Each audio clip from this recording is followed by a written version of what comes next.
What is up, Ketchup? It's Dimitri here at sa video na ito ay ipeflex ko naman ang aking Nanmu Alpha Tyrannosaurus Rex 2.0. Ito mga dude, ang kanyang box. Ito ang front side ng box na may painting ni Rexy. Ito naman ang top part ng box, side parts ng box, ang ilalim ng box na may pictures ng item sa loob at ang side part na pinapainggit din ang item sa loob. At syempre pa, sa loob ng box ay merong kasamang CAD.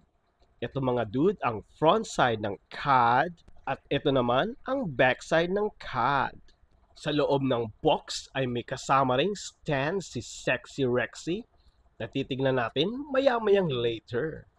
Now let's take a look at Rexy herself. Kung hindi pa halatang obvious mga dude, ang pose ni Sexy Rexy ay based sa kanyang iconic pose sa end scene ng Jurassic Park at ang color variant na ito ay ang original color variant ni Rexy na based din sa kanyang appearance sa Jurassic Park at Jurassic World series.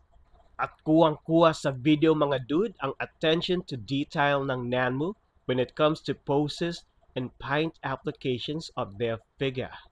Ang angas ng makatotohanang paint application ng kanyang mouth at teeth na para talaga siyang ngipin ng totoong hayop.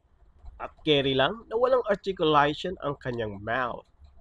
Now let's take a look at the base stand of this dinosaur. As you can see, may piraso ng mga dinosaur bones na reference sa iconic scenes sa Jurassic Park na kung saan ay tinodas ni Sexy Rexy ang dalawang pasaway na Velociraptors. Now, let's take a look kung gaano kaangas ang base stand na ito with Sexy Rexy. Need lang natin eksakto ang kanyang paa sa base stand. Ayan! O diba? Nakakamanghang unbelievable. Now, as for the size comparison, eto siya mga dude. Next to 1/32 scale Jada Toys Ford Explorer Jurassic Park Edition. At eto naman siya next to Nanmu Triceratops na bestie ni Sexy Rexy.